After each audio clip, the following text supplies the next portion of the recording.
What is going on, everybody? It is July 1st. I haven't seen your faces in about 2 weeks, but I'm back and I got some incredible news going on this week and the last few weeks. So let's get into it. So in this week's episode, I wanted to get mainly into mobile news because there's been a few stories that have developed and some new hardware that has come out that is really impressive, and I wanted to talk a little bit about that and some other little things. So in our first story, I wanted to talk about the Microsoft tablet that was released about a week ago. Well, not essentially released, but we heard about it and they demoed it. So it's called Surface, and there's two different levels of it. There's a $600 version and a $700 version from what I understand, and it's basically a 32 or a 64 gigabyte models, essentially the same thing as the iPad.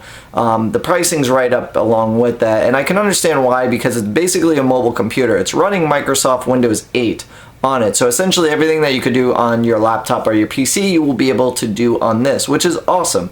It does sport a USB port, which is also equally as awesome, because that means that you can pretty much plug in USB devices to it. Essentially, you could charge like cell phones and stuff off of it, hopefully. Sometimes they don't incorporate that. Like, there's other tablets out there that have a USB port that don't essentially work in that way. You also can't tether it using a USB port, which you don't really need nowadays because your phone usually will have a hotspot feature, but if you ever wanted to tether through a cord, you wouldn't be able to do it. Hopefully with this you'll be able to do it. I'm looking forward to that. The biggest thing though is it's running Windows, and now I haven't messed around with Windows 8. I was never in the beta or anything like that, so I haven't tested it. I don't really know the experience. I haven't really read too much about it because I'm waiting for it to launch, and then I want to go and get a hands-on experience with it before I decide if I like it and if I want to buy it. But coming from a Windows mobile user in the past, I used to have the Windows mobile phones and whatnot, and it was horrible. It was such a bad experience. Really disliked it. And this was before Android hit the market, and like right around the same time Apple first came out with the first iPhone. Wasn't really that impressed with it. Really slow, really sluggish. It's gonna be interesting to see what happens though, because it is a tablet. It's a way different piece of hardware than a phone,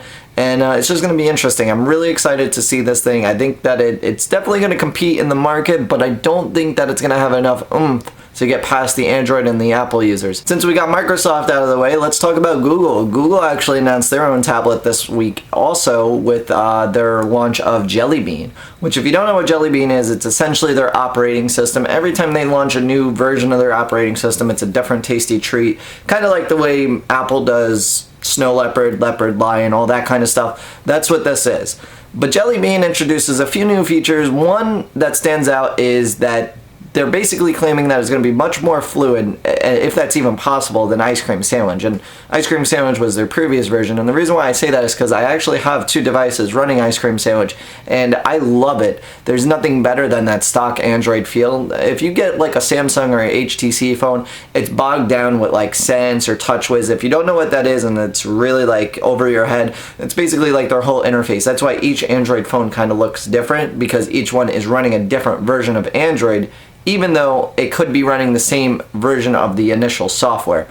Samsung, HTC, whatever, they all have their own edition of Android that they put out. So it's a little bit different every experience. But stock Android, the pure Google experience with nobody touching it and getting their little proddy hands inside of it, it's amazing. It's by far nothing that you can ever use in your life. It's by far the best operating system in my opinion. So basically with the release of Jelly Bean, they've announced that it's going to be much more fluid, even though I don't think that's possible. It's going to be buttery smooth. That's their term that they use, buttery smooth. Yeah, I don't know what Google has with all these foods, but I guess that's their thing. Anyway, so they have that, and then they're also going to have a new notification thing, which is pretty cool. It looks really nice. Even though I like the way the initial notifications is on Ice Cream Sandwich, it just looks amazing, and I can't wait to test it out and see it. But also with the Jelly Bean, they have announced their own tablet, which is the Google Nexus 7. So there's basically two versions of the tablet. There's a $200 version and a $250 version. One gives you 8 gigs of memory, one gives you 16 gigs.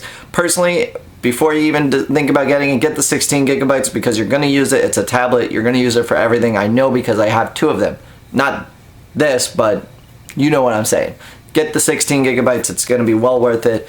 Spend the extra 50 bucks. In the long run, you're going to love it that much more. Also with that, it's sporting 1 gigabyte of DDR3 memory, which is decent. I would like to see 2 to 3 gigs of memory incorporated because it's newer technology. We should have it in there.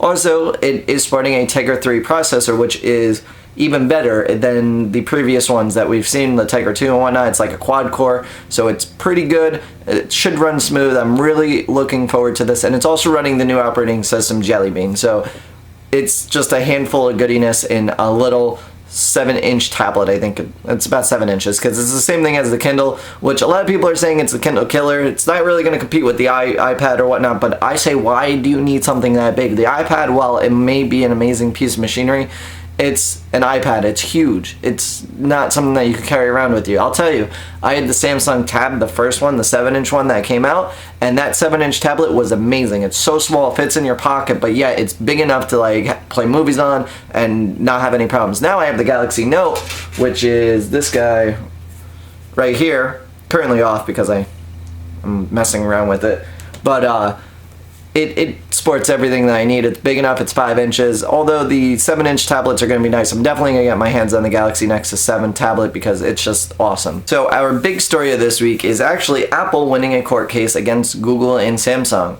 Now, they won a patent suit against the phone, the Galaxy Nexus, which is this guy right here. Apple stated in their lawsuit that the phone infringed on 4 patents that they had previously patented, and that it would cost them sales because of it. Now, being that I've worked in the mobile industry before, the patents that they're saying that it infringed on really would have no effect on the sales in the marketplace as far as a brick and mortar location. Maybe online it's a bit different because we're a bunch of nerds, but like normal people that walk into stores don't say, hey, I want this phone because of the search feature.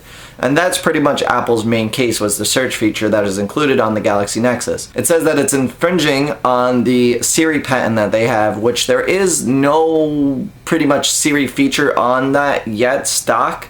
In Jelly Bean and future updates, it should be coming out, something similar to Siri, but there's no Siri feature on the Galaxy Nexus. It has to do with the initial search, the regular voice search, not so much the Siri AI that you have on the Apple devices. But in any case, it has been banned from the US. Apple has to put up a $96 million bond to hold the sales of it until it gets appealed. If Apple then loses in the appeal process, every bit of that plus more damages go to Google and Samsung for having it banned for this temporary time. So if you don't know where you can get your Google Nexus, you better look on, say, eBay, Amazon, whatnot, if you're looking to get one in any timely fashion, because you will not be able to purchase it any longer from the Google market. You'll have to either have somebody buy it and send it overseas, which is illegal, so don't do that unless you have a cousin that does that kind of thing, or you're basically screwed, which kind of sucks because it is an amazing phone. Now I know some of you guys are out there like, oh, I have it. Well, you have probably the Verizon version, and that's why it sucks. No offense, but the Verizon version was really bad. The GSM version, which is the one that is unlocked, that you can buy from Google directly and runs on a SIM card that you could use either for AT&T or T-Mobile, works amazing. No problems whatsoever. And I can say that because I've had a million phones in the past, and this is by far the best one. So it's such a shame to see it shut down in its prime. But hopefully they work things out and Samsung can overrule the ruling and get their phone unbanned, because it's such an amazing phone, and it sucks that it's banned right now because I'm sure there's a lot of people wanting it. Anyway guys, that's the end of the video. Thanks for checking out today's stories. If you have any questions, comments, any concerns, or input on any of the stories that we talked about today, leave it in the comment section below. Also, if you enjoyed today's video, a like always helps out. It shows your support. Favorite if you want, it really helps out. Subscribe if you're new, little yellow button somewhere up here you could click, and I will see you guys next week. And by the way, if you made it to this part of the video, sometime this week I should be having Minecraft series come out. Probably going to be posting 1 to 2 a week, maybe more. Don't hold me to it just yet, but I've done some recording. It's coming out. I know a lot of you that are big Minecraft fans will love that.